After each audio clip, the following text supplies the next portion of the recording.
passada, né? Na aula passada nós trabalhamos, então voltamos um pouco para os modelos Sigma em si e falamos então do modelo A3, né? Mostramos que o modelo A3 tinha aquelas soluções especiais, chamadas soluções de esquímios, que são soluções tipo sólidas, né? Que tem uma carga topológica, que é conservada, que dá estabilidade, e eu apresentei para vocês, a gente seguiu a referência lá do livro do Exaula, né? Eu dei a referência para vocês, o livro sobre Spin Hall Effect, de efeito Hall de spin.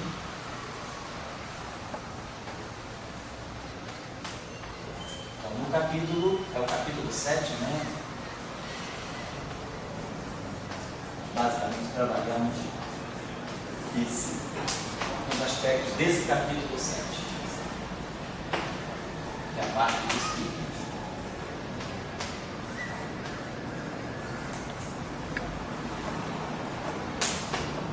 E esse espírito a gente vê lá na referência do livro, né? Ele ilustra algumas aplicações em sistemas com spin.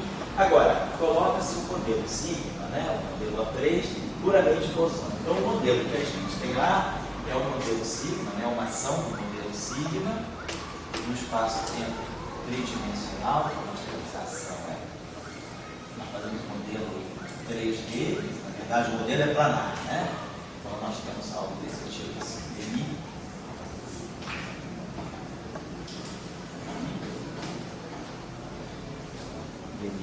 onde esse vetor, então, né, o A3, então esse vetor aqui é o módulo de n ao quadrado, é igual a 1.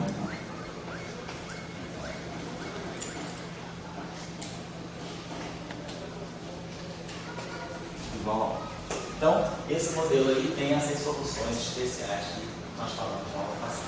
Seria interessante, isso aí o livro não está dando, e, sinceramente falando, eu ainda não sei muito bem como que a gente poderia contextualizar isso nesse problema. Mas eu vou colocar uma questão aqui que poderia ser, já que a gente está nesse cenário do esquema, do modelo Sigma, se a gente pudesse, vamos dizer que esses graus de liberdade aqui de espinho, eles pudessem se acoplar a férmions.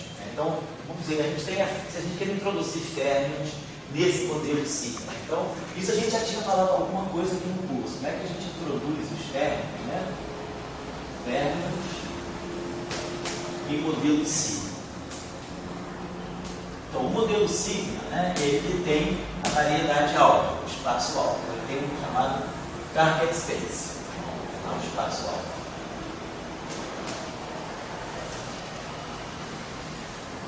Nesse espaço alto, então, é o espaço cujos pontos nós parametrizamos pelas coordenadas do modelo Sigma, né? Nesse caso aqui nós estamos chamando de M, vamos chamar as coordenadas do modelo Sigma são φ. Então, nesse espaço alto, nós temos as coordenadas e aí nós temos o tensor métrico, a função de φ. Podemos, nesse espaço, também, como é um espaço curvo, é uma variedade, a gente pode introduzir a Filbin, uma variedade métrica, a gente pode introduzir a Filbin. Então, eu posso, por exemplo, eu tenho não só a métrica da variedade do modelo Sigma, como eu também posso ter a Filbin. Vou colocar aqui índice I e aqui o índice A, né? Seria o índice flat referente a Filbin nesse espaço curvo do modelo Sigma. Então, nós podemos fazer o tratamento pela métrica, pela Filbin. Temos aqui as conexões, podemos colocar aqui as conexões afim, então nós vamos ter aqui um gama I, e temos para o tensor de curvatura. Então, nós temos a variedade do modelo Sigma, a variedade alfa, com essas grandezas geométricas. O férmion, como a gente introduz o férmion, né? Então nós já tínhamos colocado um pouco essa discussão numa aula anterior. O férmion, ele é um férmion do espaço-tempo. Mas ele vai ter que carregar alguma indicação de que esse férmion está acoplado ao modelo Sigma. Então, suponhamos que a gente esteja aqui num espaço-tempo tridimensional. Então, nós estamos trabalhando em D3x. Então, nós vamos pegar o férmion, um campo espinorial de 3 dimensões. Esse campo espinorial de 3 dimensões, por exemplo, ele pode ser Dirac ou Majorana. Nós podemos definir espinores de Majorana no espaço-tempo bidimensional. Então, o nosso férmio, vamos colocando aqui só o férmio em 3 dimensões. Então, aqui nós temos, associado a esse férmio, nós temos a álgebra de Clifford de 3 dimensões, com matrizes gama são 2 por 2, né? A álgebra de Clifford é bidimensional. Tudo bidimensional.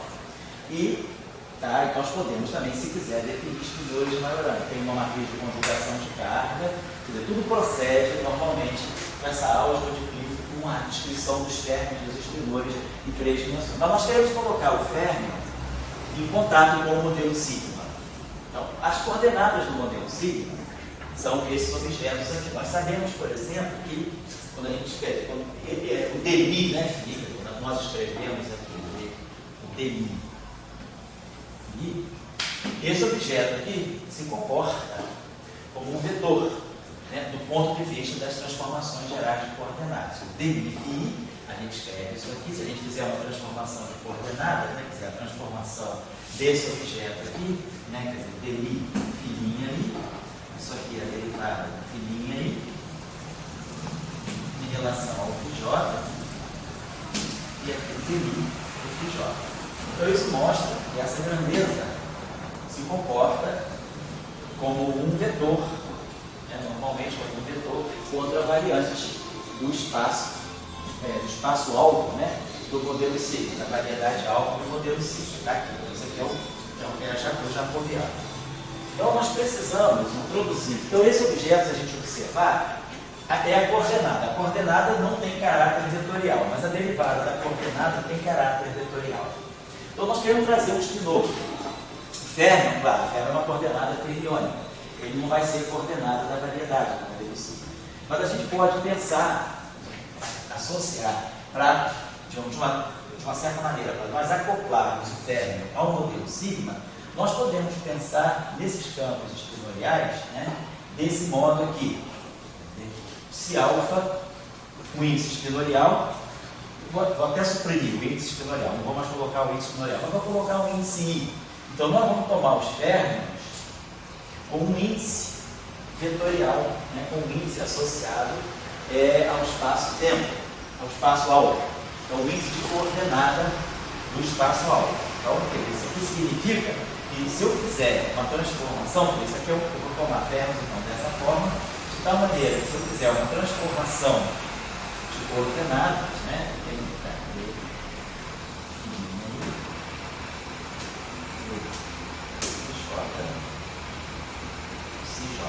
tudo no mesmo ponto.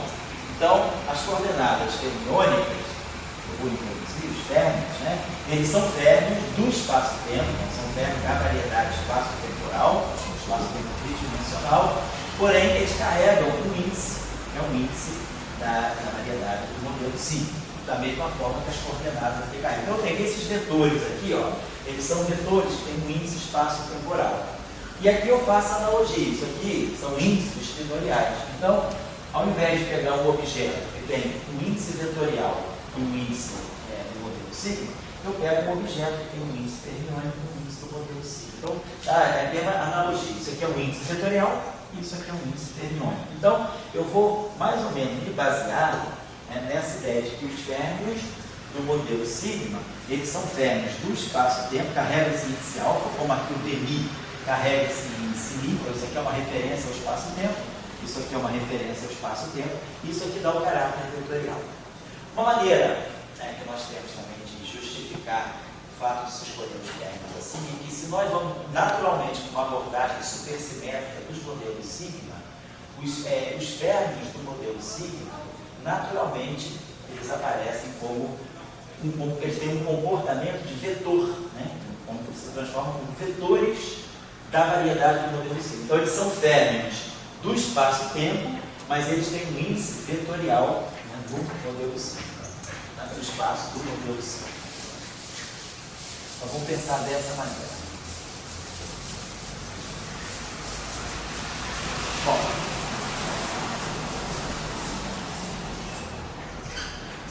nós podemos, então, né, escrever, por exemplo, se eu quiser, então, propor uma ação a ação de Dirac, quer dizer, o padrão normal da ação de Dirac é o psi barrado, né? Então vamos dizer assim, psi, né? Vamos dizer psi barrado e gama mi, dmi, psi. Tá? Quando nós pegamos o campo escalar, o campo que define o modelo sigma, a gente vê que a ação cinética dele, no fundo, é o termo de energia cinética dele. É o G, no fundo, o que é o termo cinético de um campo escalar? É dmi φ. Só que agora, esse objeto aqui é um vetor. Do ponto de vista da variedade do modelo sigma, esse objeto aqui é um vetor. Então a gente sabe que a gente tira o quadrado de um vetor contraindo ele com a métrica. Então, se eu quiser escrever o termo cinético do campo escalar, nós colocamos a métrica dj dmi φj. Então está aqui. Essa aqui é a métrica. Então, a métrica foi colocada aqui. Então, isso aqui está dando, na verdade, para nós, o módulo de dmi φ i ao quadrado. Então, isso aqui é o legítimo termo cinético. Eu estou pegando as velocidades ao quadrado. Então, é como a gente constrói, né, a ação, né, do modelo sigma puramente bosônico. Se eu quiser fazer isso para o Fermi, então, para o Fermi, nós sabemos que o campo fermiônico, ele não tem derivada segunda.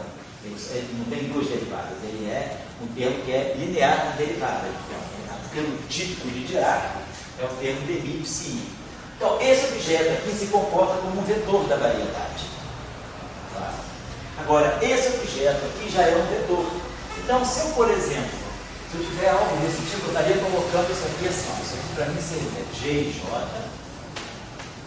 psi barrado i gama mi dmi psi j. Vamos colocar aqui desse modo, gj.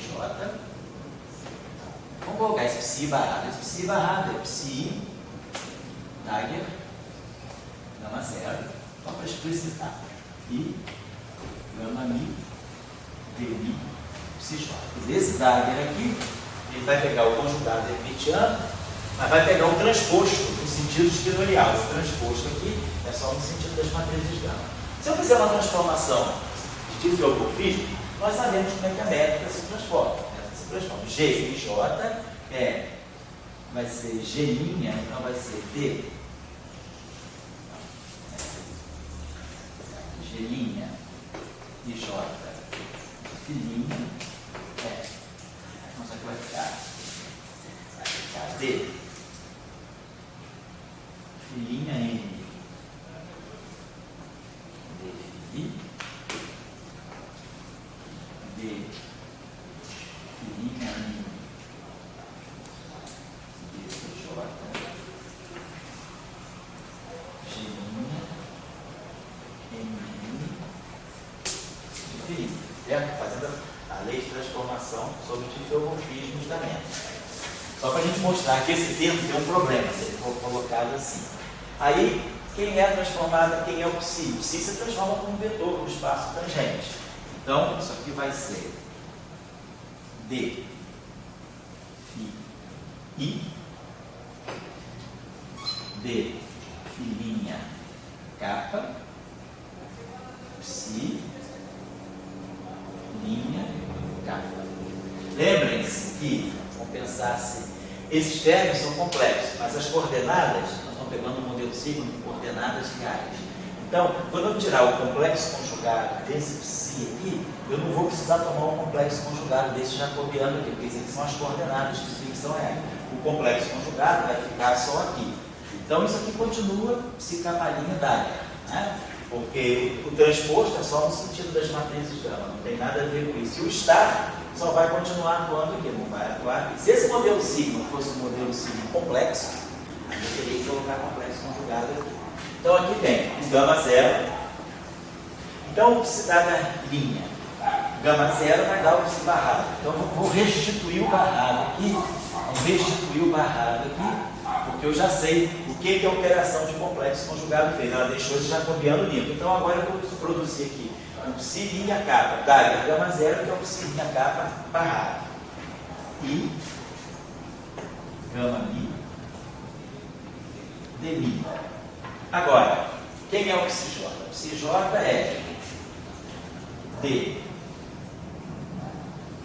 phi j d phi' L psi' L. Então, basicamente, a transformada da ação sobre diffeomorfismo está aqui. Ó. Esse termo aqui bate com esse, me produz um delta de n capa. Tá? Então, esse termo aqui, ó, vai com esse e me dá um delta de n capa. Estaria ok? Então, me restituiria aqui um g' capa. O problema está aqui, ó, esse termo aqui. Por quê? Porque agora eu tenho a derivada atuando aqui. Quer dizer, os φ são função de x'. Então, esse jacobiano aqui, ele não passa por essa derivada. Essa derivada atua aqui, porque os campos do modelo sigma são funções das coordenadas do espaço-tempo.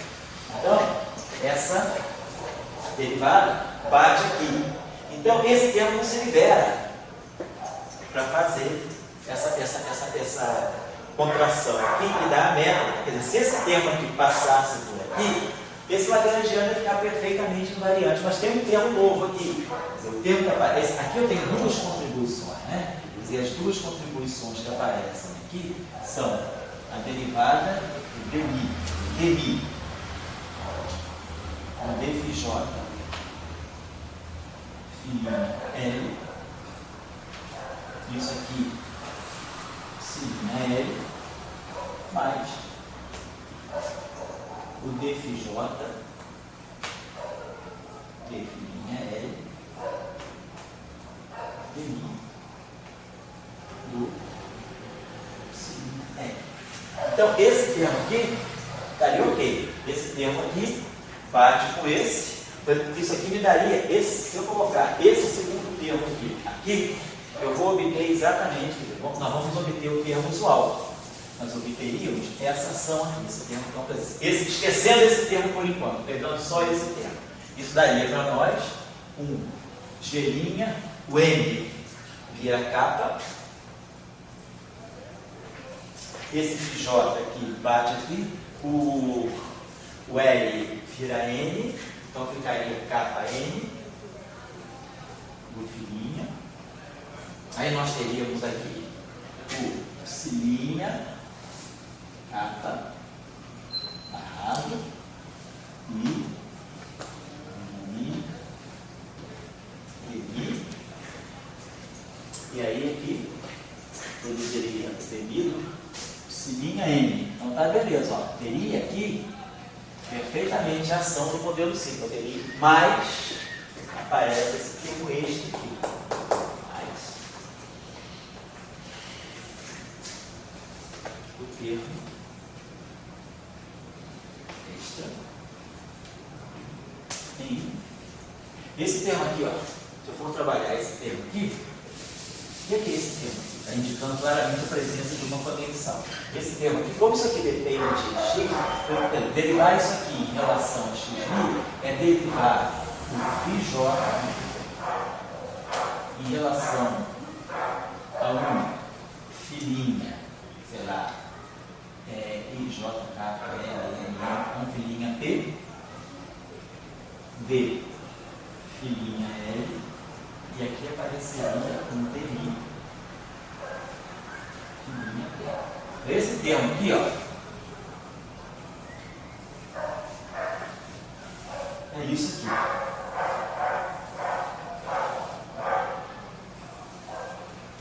Então está aparecendo aqui, ó, uma derivada segunda. Isso aqui é um termo tipo de transformação da conexão.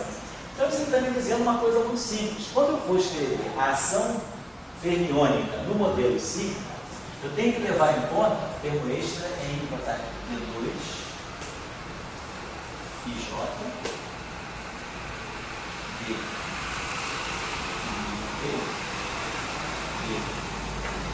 L dmi.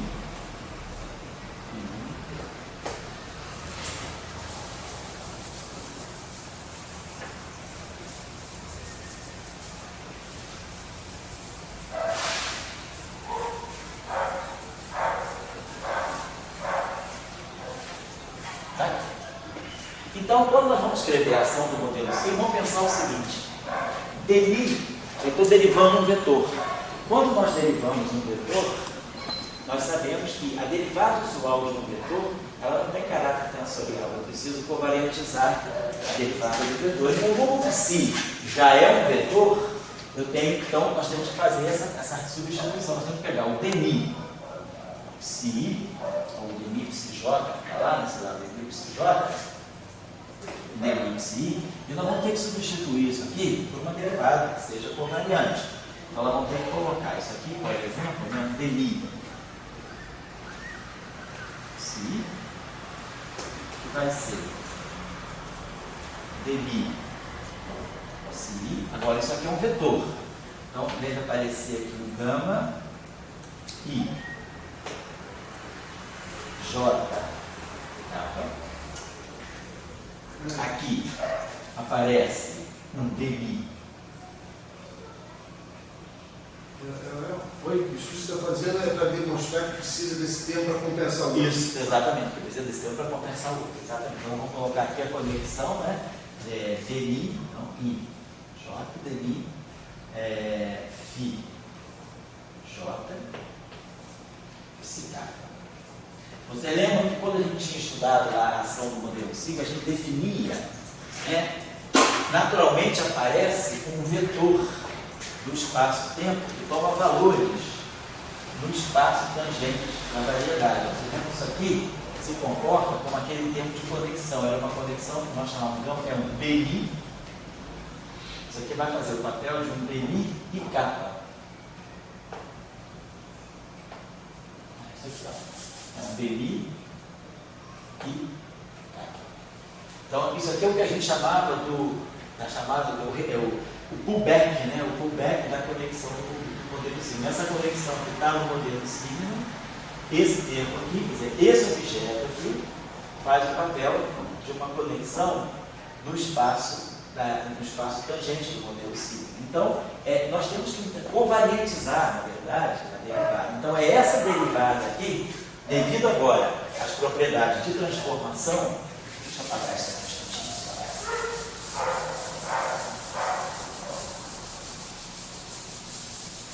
Então, quando nós pegamos a conexão aqui, nós sabemos, né, qual é a lei de transformação da conexão sob as transformações gerais de coordenadas. Nós sabemos que o gama linha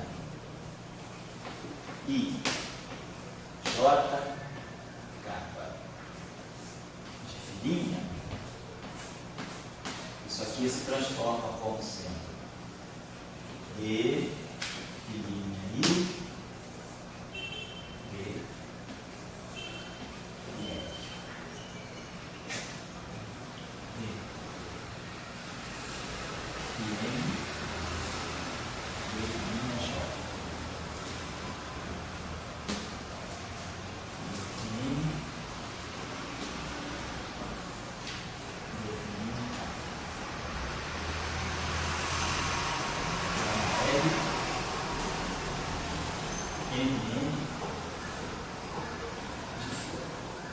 certo? Mas agora eu vou dar derivada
conexão ela se transforma em isso mesmo. Os termos normais, como se fosse um tensor, como se fosse um tensor, mais a derivada é isso mesmo, a derivada definida aí, a derivada segunda, esse termo vai ser aparece aqui no que a gente chegou lá, definida, exatamente. Essa é a derivada segunda e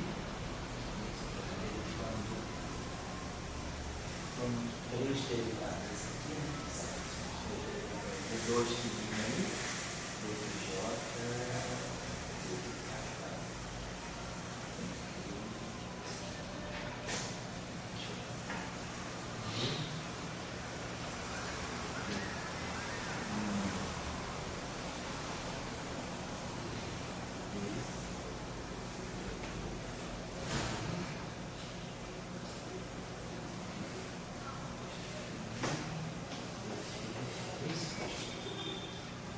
Então, nós temos esse termo, que é o termo de conexão.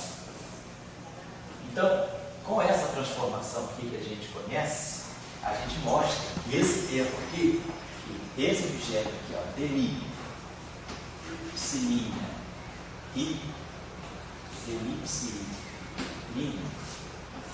é esse termo aqui, tudo linha, né? Vou botar linha aqui, esse termo aqui então se transforma exatamente desse modo. Só que vai dj.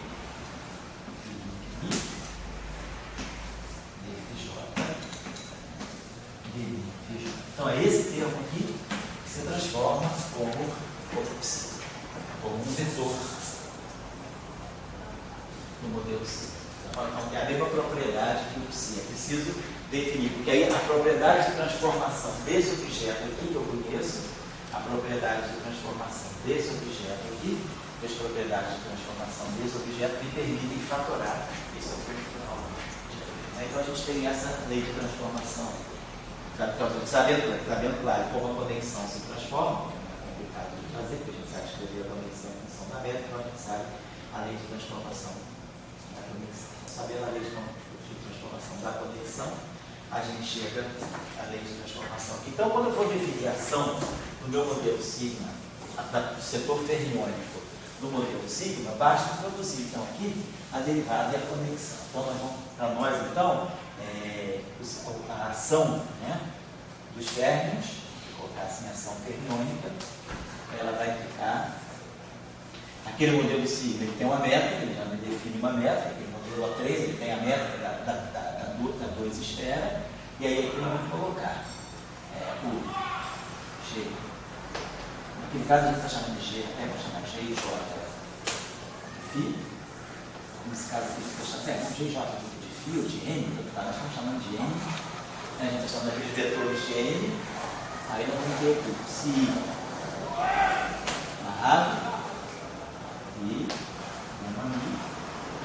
demi psi. Então, o que era importante era que esse termo aqui precisava ser covariantizado, porque o psi já é um vetor. Se psi já é um vetor, a derivada usual de um vetor não se transforma vetorialmente, né?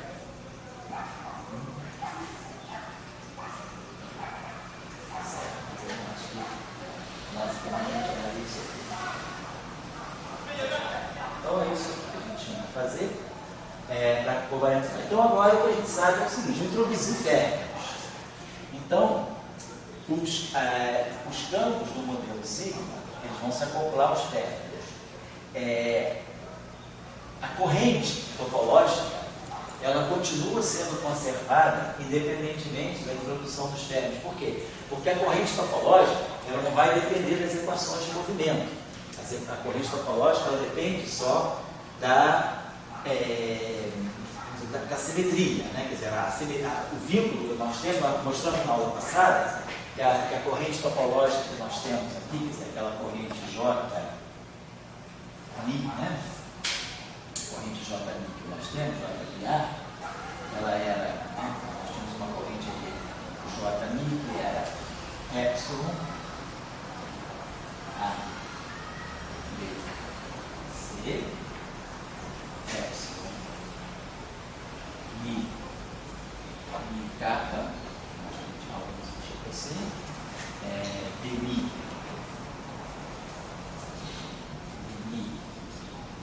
MB. Decapa.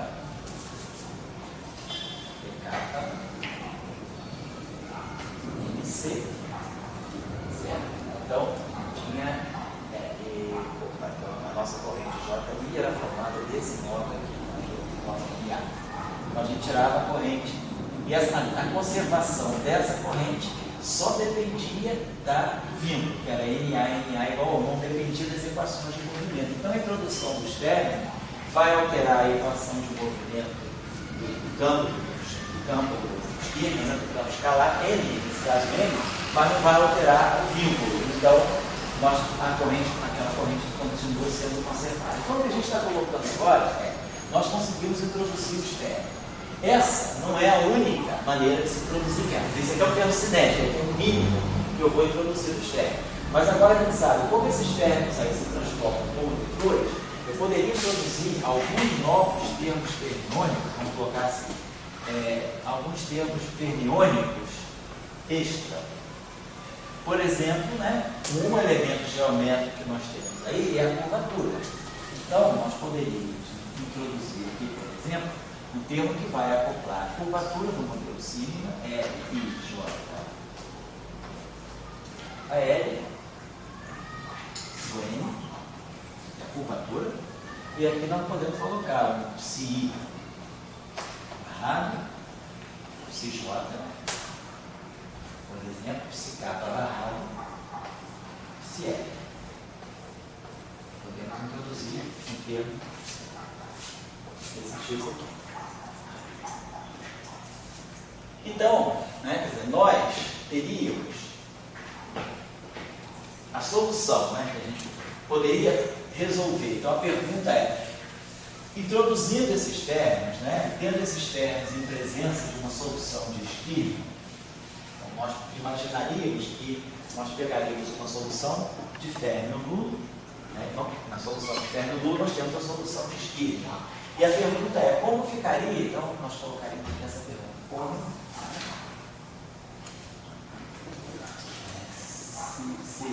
como se encontrar, quem são, quais seriam, quais são as soluções, quais são as soluções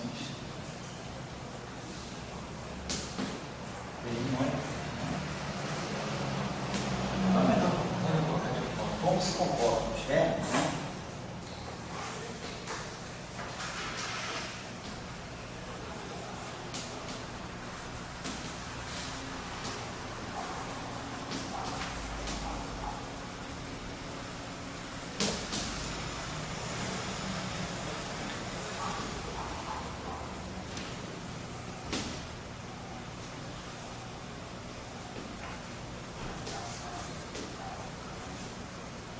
Normalmente a gente trabalha num espaço chato, a gente não pensa naquele R, pensa em termos quárticos. Exato, pensa em termos quárticos diretos, exatamente.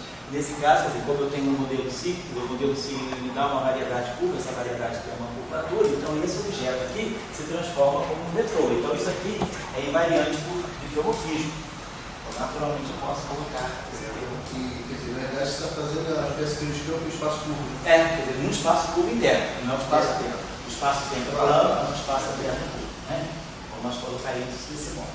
Tem outras possibilidades com o próprio disso, é isso?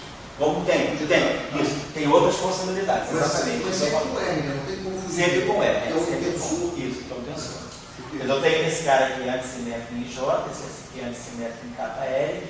Nós podemos fazer, talvez, rearranjamentos de fitas. Poderia ter com a curvatura de ritmo, o RJ? Podemos também, a gente pode ter. Poderia ter um termo mais simples, Bom, vamos colocar aqui. Eu vou colocar um termo tipo 20 também,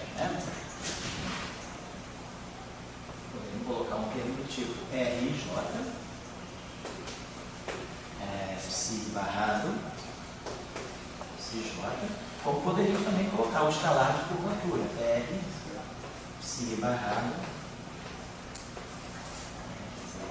R, psi, alguma coisa do tipo GJ, R, psi barrado,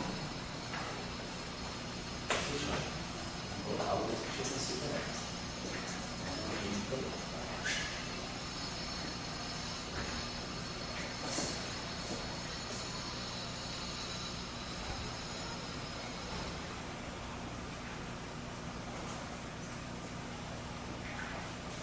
Bom, então essa é uma pergunta. A questão que, digamos, lá no livro trabalha, né, é a questão de fé.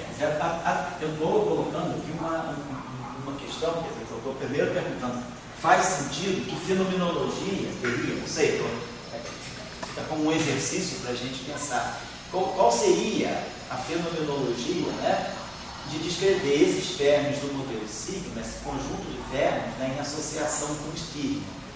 O esquema ele já está dando uma descrição dos espinhos. Agora, será que esses fenômenos que nós estamos colocando aí, que também, né, tem espinho, eles poderiam estar descrevendo algum outro processo que está se passando aí, sei lá, seria um fenômeno de condução, né? Poderia, porque a gente está falando, o esquema está descrevendo a dinâmica dos espinhos, então nós temos os espinhos. Agora, esses fenômenos extras que eu estou colocando, esses graus de liberdade fermiônica, né? O que eles, na verdade, estão descrevendo? Estão colocando fenômenos aí para fazer acontecer. Nós estamos fazendo um exercício acadêmico. Estou pensando, sabe, que está, já que você falou de efeito Hall-Spin, de dar uma interpretação para esse fenômeno, quem poderia ser isso? O que ele poderia estar descrevendo? Por que esses fenômenos poderiam estar aqui? Tá. Estou pensando aqui naqueles fenômenos compostos do modelo de efeito Hall, não de spin, mas de GNS. J-A-I-M, né? Como é a altura? J-A-I-M. J-A-I-M, exatamente. Então, o que eles poderiam estar descrevendo, papai, né? Essa é a pergunta. Nós não sabemos ainda. Então, eu estou colocando isso aí, quer dizer, pode ser, né, que a gente colocando esses termos aí, eles tenham uma física, nós não sabemos, mas que física eles teriam? Será que eles poderiam estar descrevendo algum processo de condução junto a esses espinhos, né? É a discussão que a gente teria que colocar. Primeiro, a fenomenologia. Faz sentido? Segundo, se faz sentido, como é que aí seria interessante estudar a solução também em presença desses termos em presença da solução de esquema, que é uma solução estável. O que esses graus de liberdade fermiônica poderiam estar descrevendo na presença desse grau? É uma primeira pergunta que a gente pode lançar em relação à aula anterior. Né? Segundo ponto, né, seria desacoplamentos aqui. Você tem a curvatura aqui, né? Esses termos aqui estão sempre ligados, né? A gente vê a formação de lineares fermiônicos. Então, será que nós teríamos algum tipo de argumentação fenomenológica para ver qual seria o tipo mais interessante de interação fermiônica que apareceria? Será que as interações fermiônicas quânticas seriam importantes ou seriam predominantes as interações fermiônicas quadráticas? Então, outra pergunta que a gente poderia colocar é que tipo, né, de interação, né, de auto-interação fermiônica, que tipo de auto-interação fermiônica poderia ser predominante?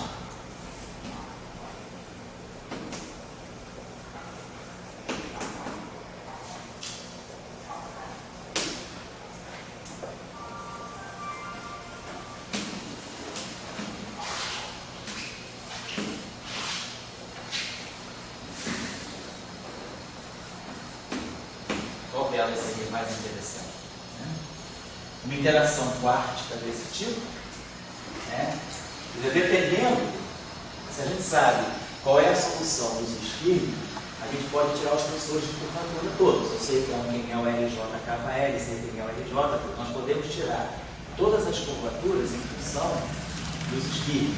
E aí nós teríamos esse termo aqui, seria o termo tipo massa, né? E esses termos aqui seriam tipo de autoacoplamento. Agora, o que isso daria? Que fenomenologia, que aspecto isso aí poderia estar cobrindo? Se é que existe algum? Estamos colocando essa pergunta também. Que esse tipo de questão a ser estudada também. A outra, então nós introduzindo, né, todos esses termos, aí a gente tem estabilidade. O esquímio é estável por causa da conservação da carga.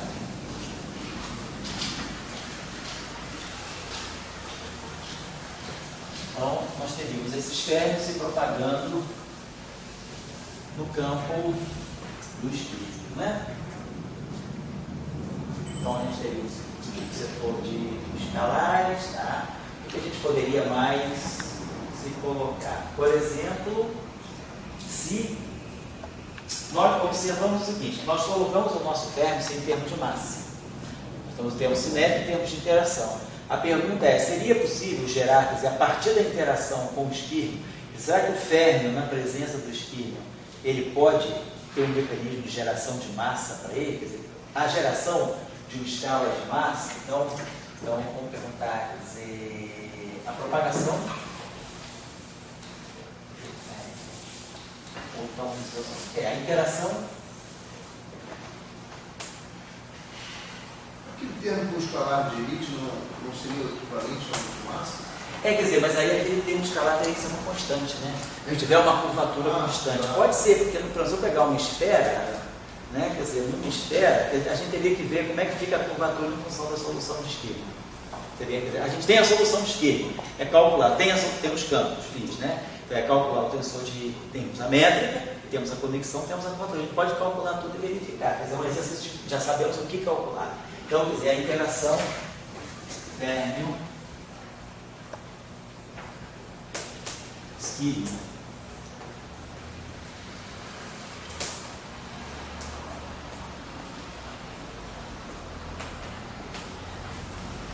Poderia gerar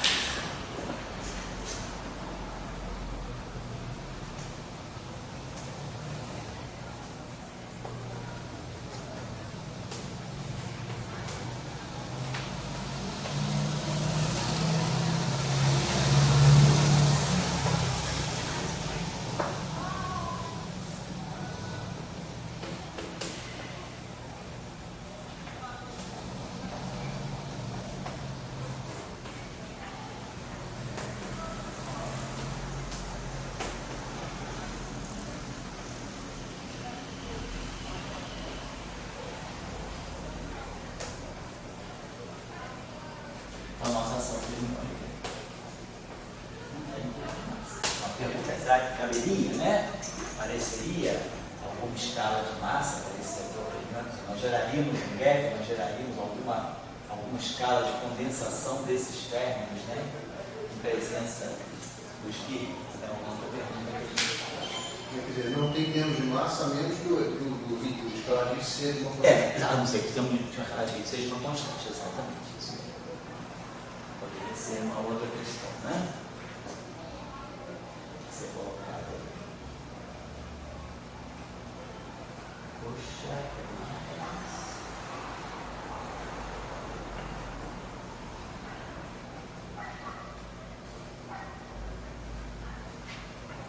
basicamente colocaria, né, esses pontos aí como sendo pontos talvez mais interessantes de serem discutidos, né? Porque o que mais a gente poderia pensar, né? A gente tem o férmion, interagindo, temos a ação no nível de cima, a estrutura que nos informou. O primeiro ponto que eu acho que seria interessante a gente ver é o que significaria a presença de um férmion nesse cenário, nesse sistema de spins, eu colocar grau de velocidade férmion. O próprio campo φ, ele está descrevendo os spins dos sítios, né? Então, o que significaria agora colocar férmion? O férmion estaria descrevendo alguma forma de matéria rígida. Então, poderia ser, talvez, alguma coisa, um portador de carga, né? Poderia ser o férmion de tiro, que a carga está portando carga, e ele está ali interagindo com esse sistema. Porque aí você está, justamente, um espinho, outra carga. Quer dizer, um espinho dois espinhos juntos, né? Escrevemos dois tipos de ficol. Isso, exatamente. Duas coisas juntas, a carga e o espinho. Exatamente. Então, eu deixaria essas questões aí, para fechar um pouco a nossa discussão dos espinhos da aula passada, eu deixaria essas questões aí como questões, assim, a partir dessas, de repente quem está assistindo o curso pode ter outras colocações interessantes, mas eu colocaria essas provocações aí iniciais. Quer dizer, colocar o Exaula, eu olhei o livro do Exaula todo, ele não introduz términos em conexão com os esquemas. Claro que isso é possível de se fazer. Então, a gente tem trabalho. Tem certamente deve ter trabalho sobre isso. Então, seria interessante a gente buscar o que se contempla, né? Quer dizer, o estudo de, quer dizer, o esquímio supersimétrico, naturalmente, se a gente pegar a versão supersimétrica dos esquímios, né? Naturalmente, isso aí vai estar sendo discutido também. Não sei se exatamente essas questões, mas aí a gente vai estar vendo exatamente o que o Fermi pode estar descrevendo, né? Se eu for supersimetrizar a ação do esquímio, eu estou naturalmente introduzindo Fermi. O que esses Fermi estão descrevendo nesse sistema? Eu deixaria essas questões aí para a gente, como uma questãozinha assim, de final de curso para a gente, quem quiser dar uma pensada. Você, Ricardo, tem uma, dá uma olhada, tem já uma passagem pelo efeito Hall, os trabalhos aí. Se você levantar na literatura alguma coisa assim de Fermi, de presença de espíritos, né? Seria interessante. Pena que o Alexandre não está aí, né? E na aula passada, que queria se interessar nesse. Quem? O Alexandre lá que trabalha com o Sampaio, que está aí na terra. Ah, pois é, o nosso emprestou o livro do Exaula para a gente, exatamente. Ele poderia ter. Eu acho que isso aí basicamente seria isso. Agora, uma outra coisa que poderia também ser interessante é o seguinte: esses termos não necessariamente são termos de Dirac, eles podem ser termos de Majorana. Tudo isso aqui pode acontecer para termos de Majorana também. Então, se esses termos são termos de Majorana, a gente sabe, por exemplo, que nesses espaços, nesses materiais, tipo grafeno, ou tipo isolante patológico, nós temos a propagação desses.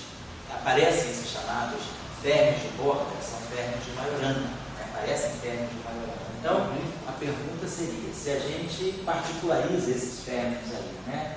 Esses ferros de Majorana, não ferros de Dirac, isso aí poderia, o que isso aí poderia também estar descrevendo? Esses ferros de Majorana estariam descrevendo algum tipo de excitação neutra. Então, é um objeto neutro com spin. Então, eu teria o spin do modelo que está descrito pelas coordenadas do modelo Sigma, no caso do modelo A3, dos esquímios, e esse ferro de Majorana, ele é um ferro do espaço-tempo. Então, está carregando spin. Ele é um vetor do espaço interno. Então, que tipo de interação eu teria aí? Eu teria um sistema como se eu tivesse uma corrente de spin carregada pelo ferro de Majorana, e aí eu tenho outros spins, que são os spins, né, associados a esse material ferromagnético. Eu não sei se de repente esses ferros podem fazer o papel de impureza, né? Se de repente o modelo ferromagnético, ele tem nos sítios, ele tem esses spins. Quer dizer, os spins estão representando o material em si. Se nós colocamos esses graus de liberdade extra, que são esses ferros interagem com esse material, né? Então pode ser que esses ferros pudessem estar descrevendo algum tipo de impureza, né? Ou se for um ferro de Majorana, está descrevendo a propagação, quer dizer, de algum tipo de ferro que a gente sabe que se forma aqui. Algumas excitações que se formam, por exemplo, em presença de vórtices magnéticos, né? Quando a gente tem vórtices em supercondutores, quando tem vórtices no grafeno, se formam esses ferros de Majorana que podem se propagar. Então eu acho que seria um campo assim, não sei o quanto ele está sendo explorado, mas eu acho que é um campo, é uma ideia que fica aí como derivante aí dessa discussão do nosso curso. Pois não, cara? Os ferros de Majorana que você falou, que podem aparecer nos vórtices, quer dizer que eles podem aparecer nos vórtices e também nos status quo? São dois fenômenos distintos. São dois fenômenos distintos. O de borda é para isolante topológico. Para isolante topológico, exatamente. Só que esse negócio do Majorana ser excitado, alterado entre os vórtices, Isso, isso é interessante. A gente já tem uma solução de vórtices aqui que trabalha com isso, pois é. Isso é uma coisa que pode ser pensada. Eu acho que poderia tirar um pouco de inspiração a partir. Na aula passada, Ricardo, está gravada, a gente fez uma discussão sobre os esquímios. Qualquer coisa, depois você pega o livro do Exaula que está Eu tenho. Você tem o livro do Exaula? Então, aquele capítulo 7 sobre os esquímios, a gente mais ou menos trabalhou com ele. Você comprou ele, muito bom. Eu vou comprar, Que livro bom. É bom pra caramba, mas eu não decifrei. Então, hoje a aula foi curta, foi para quem está assistindo, né? Pode ficar preocupado da aula ter sido perdida, porque às vezes as aulas são longas, né? Hoje a aula foi praticamente 1 hora mesmo, eu só queria fechar esse tópico, e semana que vem o Léo já não está mais aí, né? Ainda está. E semana que vem eu vou fazer a última aula e eu vou fazer aquelas coisas que ficaram faltando, tipo a discussão dos quadrivértices de Young-Mills, como é que estão os quadrivértices de Young-Mills, a discussão dos acoplamentos quânticos de Young-Mills, a fenomenologia, o que está indicando sobre isso, as anomalias, né, que podem aparecer no quadrivértice de Young-Mills, poderiam estar indicando a presença de uma nova física. Vamos dar uma discutida sobre esses efeitos extra, né, que poderiam ser vistos no LHC para confirmar a estrutura de acoplamento quântico de Young-Mills. Nós sabemos que o que já foi testado, né, em altas energias foi o acoplamento cúbico de Young-Mills. Nós não temos ainda um teste definitivo dos acoplamentos quânticos. Então, pode ser que apareçam anomalias nos acoplamentos quânticos. Essas anomalias seriam devidas a quê? Que tipo de física além do modelo padrão? Então, eu vou discutir um pouco essa questão na aula final da semana que vem. Então, na aula dessa aula, eu vou estar lá 14. Vou dar um breakzinho agora e a gente retoma daqui a pouco, às 6 horas, para terminar nossas aulas sobre TFAs também.